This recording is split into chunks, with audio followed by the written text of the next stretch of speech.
G'day battlers, and today we have another World Championship qualifying run from gamebirdTW, who won the Taiwan Playoffs just a few weeks ago. So if you aren't familiar, this is essentially the top 16 of the Taiwan sort of qualification circuit, and so, whoever wins this tournament gets a World's invitation and also a nice travel award to boot to get them to Anaheim for the World Championships in August. So with that said, you can see Gamebird's team in the bottom right-hand corner. They are running the sort of out-of-pocket sort of nighttime clasher team from Milwaukee, which was the week before this regional, or this tournament, I suppose. Importantly, they are sort of running the nighttime clasher variant of the team, as opposed to out-of-pocket's winning team, because it does have the shadow jump luff. Out-of-pocket just didn't have access to a shadow jump luff, so Gamebird is sort of running the intended team, I guess, in this particular tournament, and so they are playing through a double AilianB bracket to try and get all the way to the end. Now, if you haven't already and you do enjoy this sort of content, please do go ahead and subscribe, because there is a lot more content just like this. There's another run actually coming from South Africa very soon on the channel, so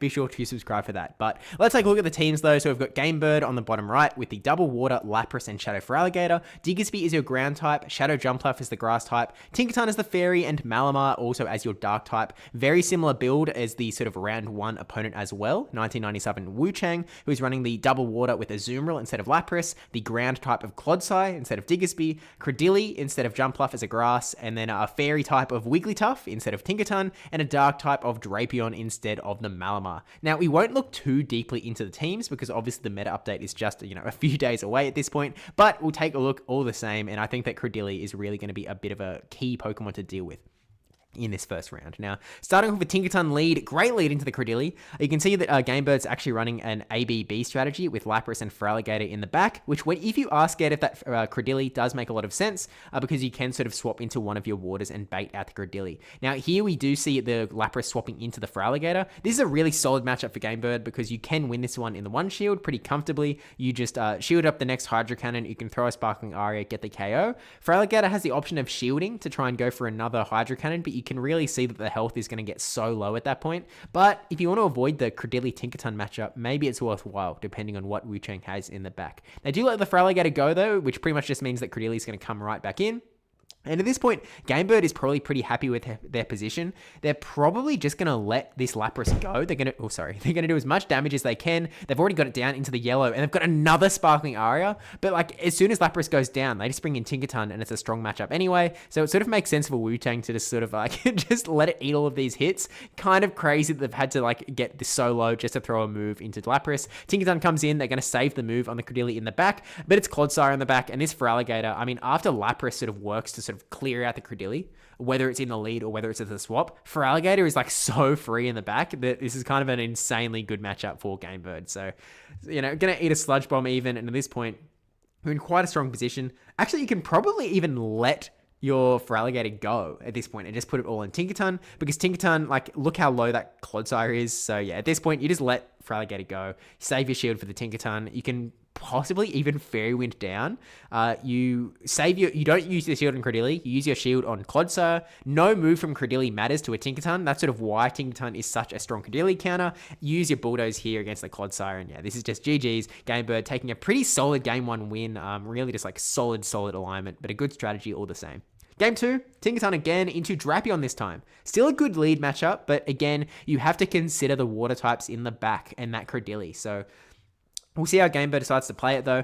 You can win this one straight Bulldoze if you do want to. And so gonna eat the first Aqua Tail. We're farming up a little bit of extra energy here. Drapion does have 6 Poison Stings to their name, I think. So throwing the Crunch here. Actually, it is one less because they threw a move before. But first Bulldoze gonna go through, and I guess fishing for the debuff. But we are now in a spot where if there is that Credilli in the back, you're gonna have to start maneuvering around it with your Sparkling Arias from Lapras and potentially some Ice Beam shenanigans from the Feraligatr. Now, Feraligatr swaps in here, so Gamebird is going to swap into the Lapras. And again, this makes sense as a good time to use your Lapras. Because there is that threat of the Credilli, I think Feraligatr is probably a little bit better into Credilli than Lapras is, especially because you do have the Ice Beam potential. And so it sort of makes sense to sort of use your Lapras here where you can also soak the Hydro Cannons quite well from the Feraligatr, and your Psywaves are really adding up as well. So going to land the Sparkling Aria, going to get a full Psywave down as well without burning a single shield. I mean, talk about strong positions from Gamebird here, but in comes the Drapion with energy ready to go, and Gamebird happy to let Lapras go. They're going to preserve their shields. They don't need to win this matchup matchup with Lapras.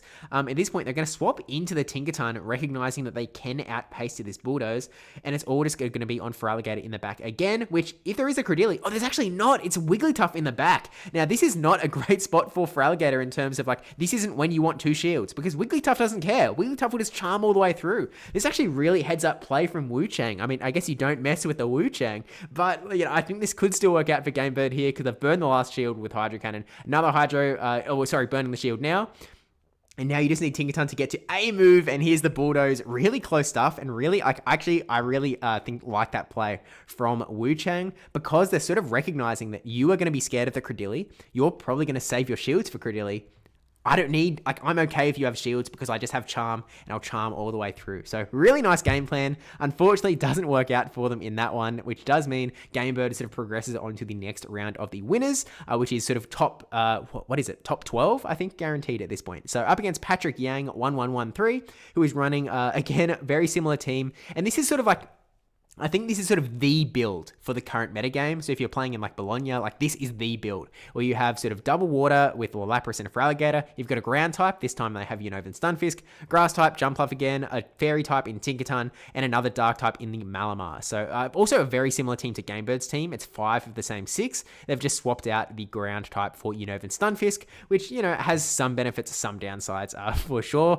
It's definitely a lot better into GameBird's team because they don't have grass types. I should have mentioned earlier at the start that this was a Skull Bash Lapras, and in this particular team against Patrick Yang, this is going to be an Ice Beam Lapras, so it is going to be a much worse matchup for Patrick Yang's Lapras, and also both Jumpluff are running the Aerial Ace Acrobatics moveset as well. Shout out to GameBird for sort of, breaking down all of the movesets for me. Much appreciated. But game number 2, we've got game 1 of round 2, Malamar into Jumpluff. This is not Malamar's favorite place to be, but it's not the end of the world. You are taking super effective Fairy Wind damage, but your foul plays add up quite decently, so you can try and play around it, but Jumpluff is going to outpace you as well. So catches the move onto Tinkaton, a really nice play, and almost out of nowhere from GameBird here, but lovely done. And so going to eat that energy. Patrick Yang going to farm up some energy back onto the Jumpluff before swapping out into, I didn't actually see what the swap was into.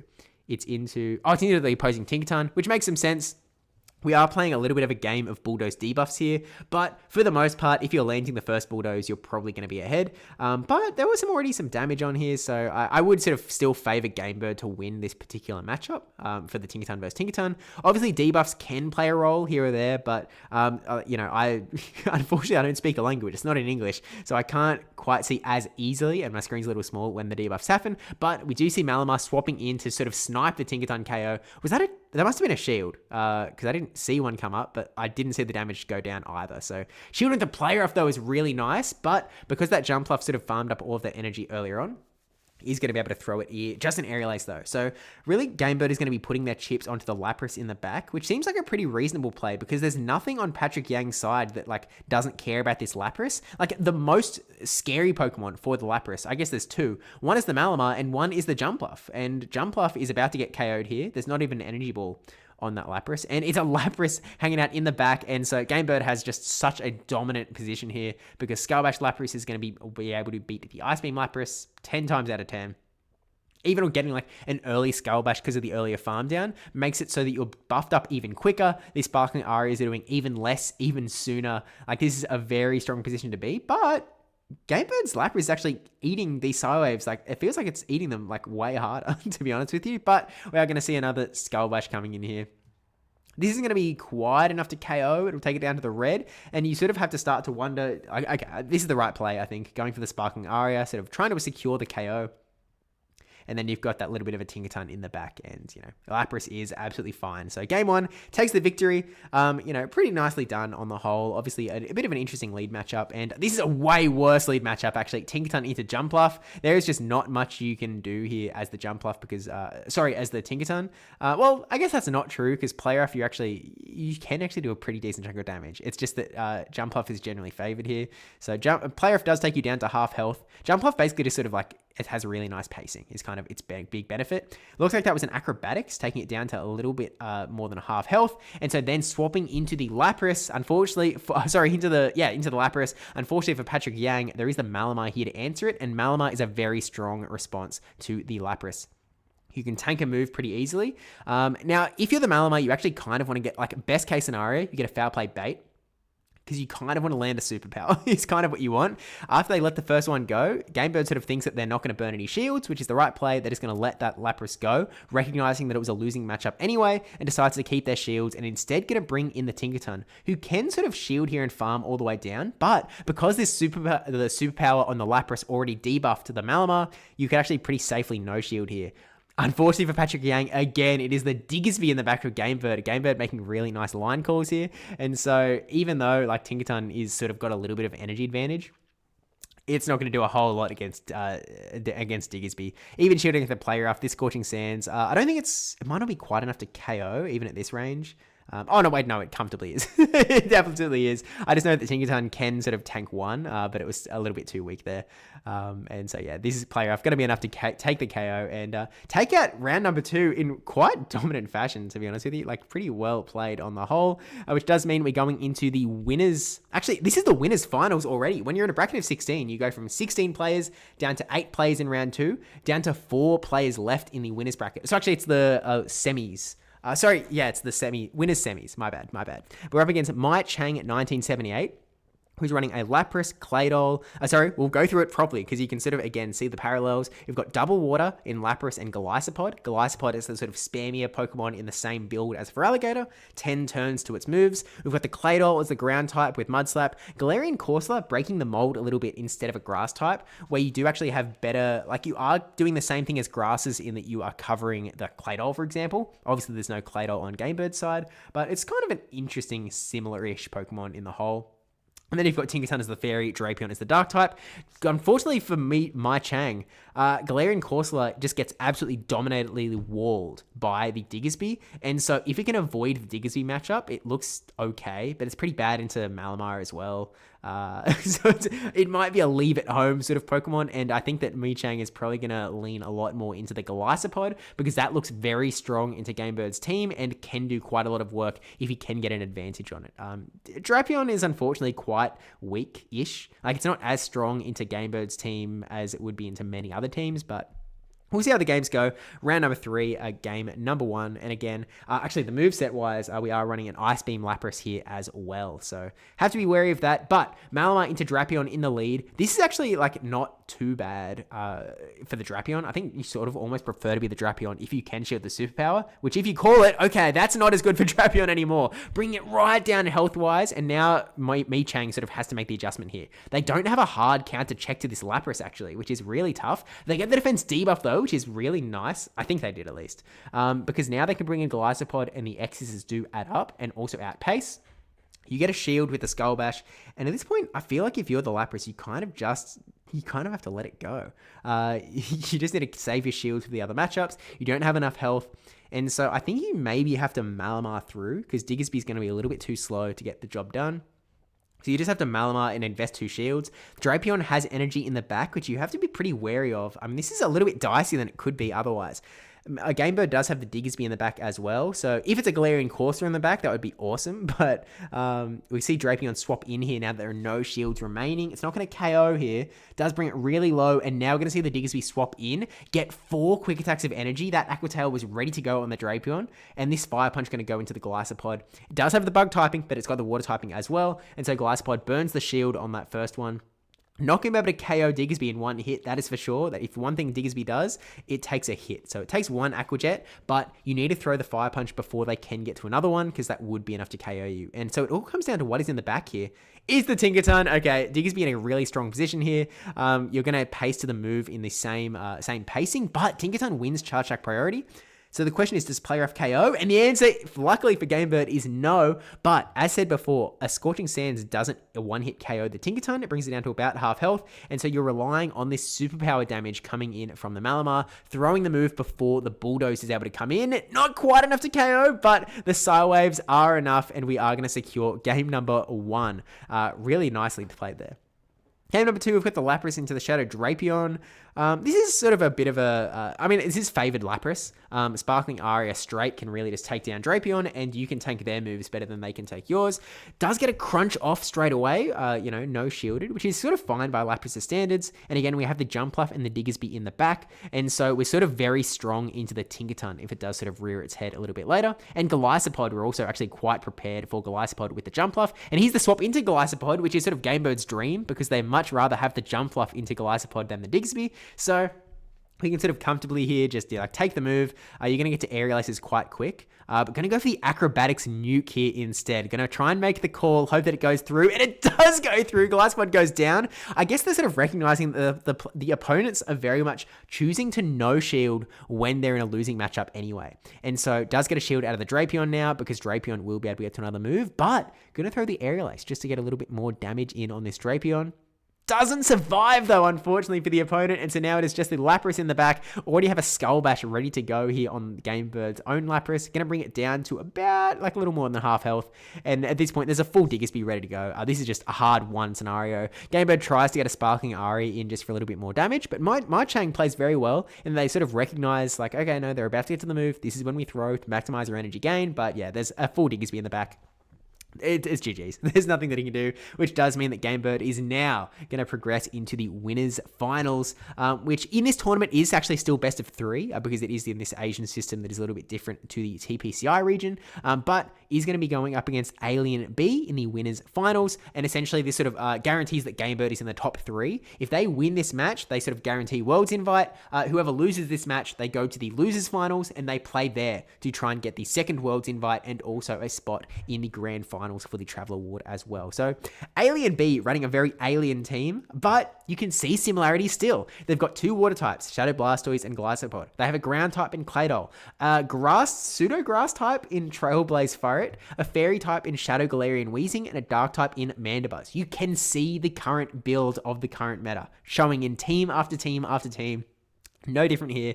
Blastoise is kind of a scary Pokemon, a little bit for Gamebird, and they're really going to have to play around that quite well. It did just win this weekend Portland Regionals. Actually, it was the regular Blastoise. Won in the hands of world champion It's Axon, but this is kind of a crazy team, and Galarian Weezing is going to be pretty interesting as well, although I don't know if it has a lot of targets here. Actually, what are the movesets? That's probably an pretty important thing to check. Okay, this is huge, actually. The Galarian Weezing is running Sludge Overheat. So Overheat is actually going to be really big, especially into the Tinkatons running around. And it is another Ice Beam. Oh, wait, no, sorry, I'm looking at the wrong one. There's no Lapras here. My bad. Okay, that's the sort of main moveset shenanigans. And I guess Blastoise is also running Hydro Cannon Skull Bash, in case anyone thought it might be an Ice Beamer. And Mandibuzz has got the Snarl Dark Pulse Aerial Ace moveset. So let's get into the battles. Again, winner of this round sort of guarantees an invitation to the World Championships, and we are starting off with a Lapras into Blastoise matchup, which not really where Lapras likes to be, but you can see in the back lineup, they've got a Diggersby in the back as well, which is kind of weak to the Blastoise as well, so you don't really want to swap out too quick.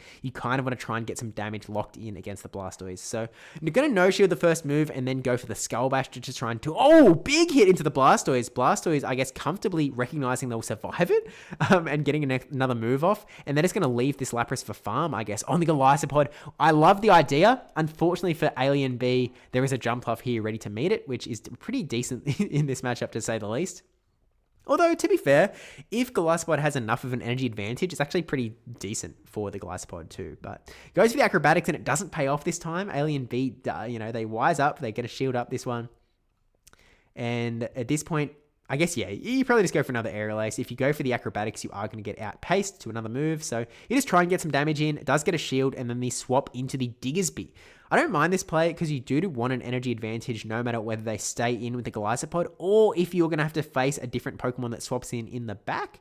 So deciding to throw the Fire Punch here, I sort of like this, and they were probably assuming that the opponent was going to wait until they got to the Scorching Sands to throw the move, but Gamebird sort of locking in that damage early before the Golisopod can escape, and now going to go for a Fire Punch to secure the KO.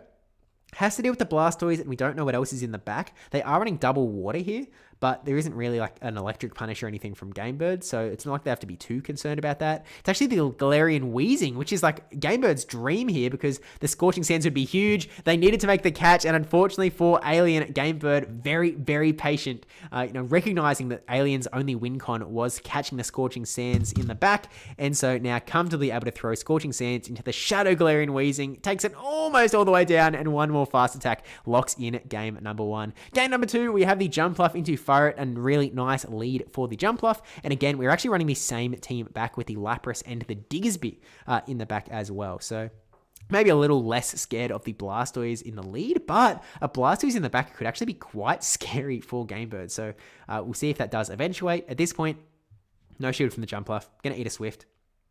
And we're probably just going to... You can barely eat another Swift and go for an Acrobatics if you want to try and get some big damage through. You have to be a little bit cautious that, swaps and shenanigans could occur. I think this was just an Aerial Ace, though. Okay, no, that was definitely an Acrobatics. That's a lot of damage onto Furret. Swapping into Lapras to try and get the sneaky Psywave down, the aggressive Psywave down. Shields up the Trailblaze, and now we're going to see a swap into the Golisopod. Kind of an interesting swap when you are behind on energy. Makes me think that whatever is in the back is a little bit weak to the Lapras as well, because, yeah, this is a much better matchup if Golisopod has energy advantage or even energy parity. But because Lapras had the advantage, lands the Skull Bash, and at this point, you can actually just no shield and Psywave down, and you win this matchup as Lapras. Kind of scary. But we've got a Sparkling Aria ready to throw into whatever's in the back. Going to save it. I like this play, and it is the Galarian Wheezing, which does mean that this Diggersby is looking really strong at this point.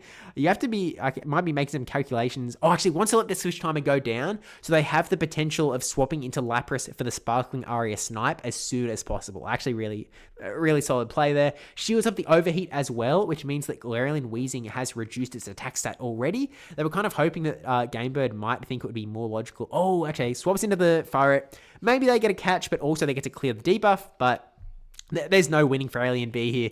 gamebirdTW has secured themselves a place in the Grand Finals and a place in the World Championships in Anaheim. Again, it feels like this has been a short tournament, but it's because it's sort of preceded by a full Swiss round as well. But who comes back to face Gamebird in the Grand Finals but Mi Chang is back with the same team from before, with the Golisopod running in as well. And at this point, these two battlers are both qualified for the World Championships. It is just about who gets the glory and who gets that travel award as well.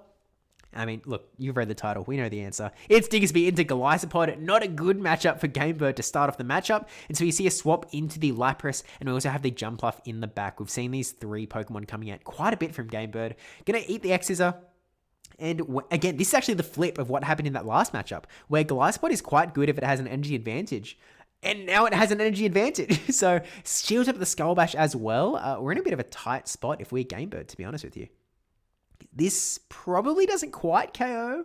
It doesn't quite KO. You are unfortunately going to hit Charge Attack priority with a Sparkling Aria. That's really tough, because now you just lose all that energy, that damage that would have been really... Like, if you land that Sparkling Aria, you put Golisopod in a spot where you can fast move down, and now you're in a spot where you need to land an Aerial Ace.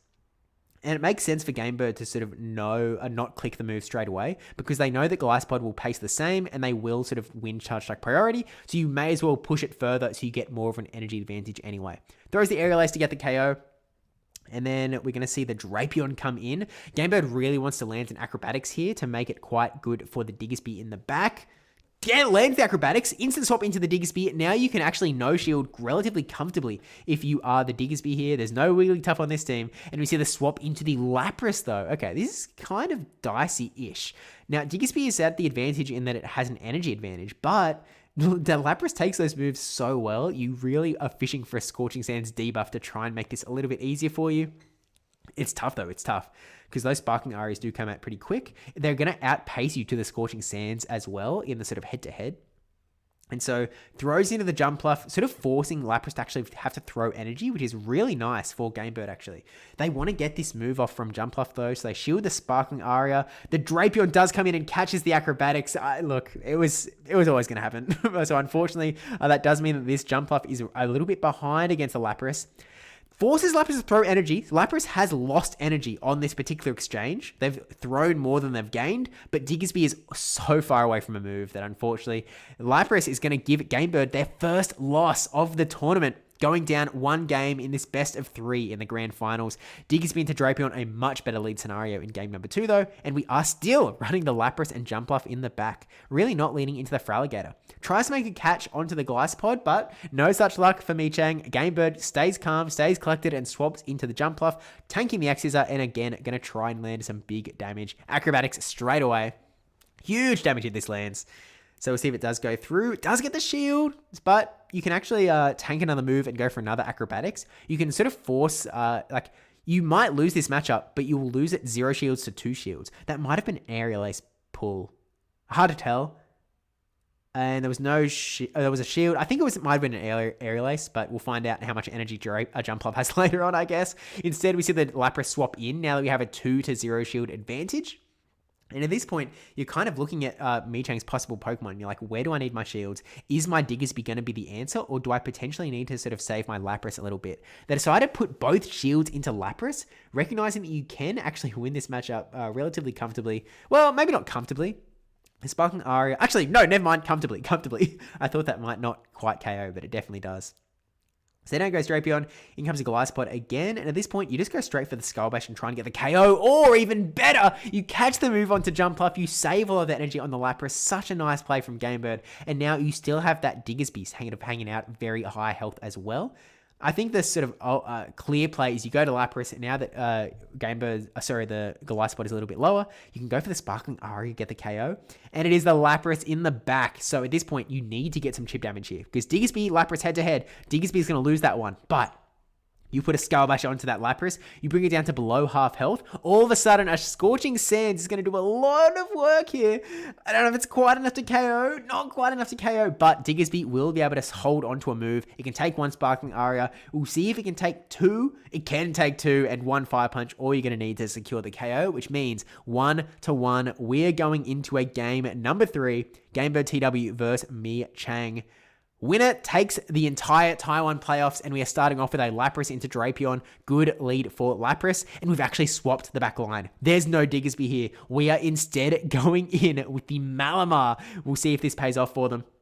We're just going to push all the way to almost the Skull Bash and going to throw the Sparkling Aria before Drapion can get to a second crunch. And now sort of ready to see another crunch coming through. Shields up from Gamebird's side.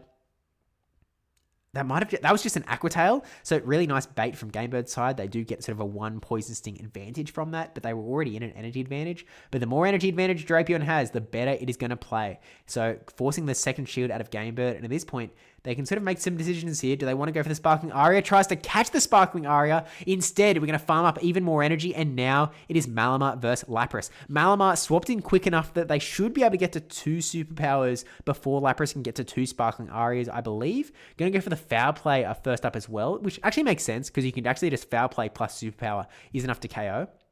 Oh, no, they didn't swap in. Oh, because they stayed in too long. I forgot the video was sped up a little bit. My bad. But is going to just bail. It's actually such a clinical play of like letting as much Psywave damage come through as possible, making sure there is as little energy to farm on this Malamar as possible. 1 Poison Sting. That's so insanely good from Gamebird. Throwing the last possible minute, and now the Sparkling Aria. Enough to take out Drapion. It's the Glycopod in the back, and Jumpluff is here. There are no more shields. Going to go straight for the acrobatics, and gamebirdTW, Gamebird Taiwan, going to take out the Taiwan playoffs and win their second back-to-back Taiwan playoffs and get that invitation to the World Championships. And like, really well played. And look, we can pull up like sort of the full Dracoviz graphic over here as well.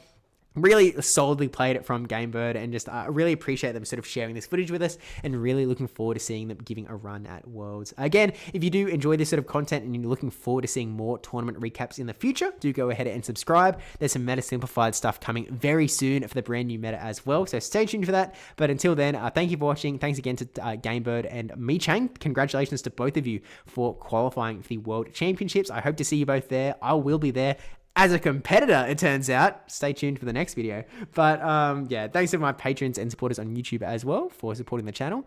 And I will see you in the next one, but take care.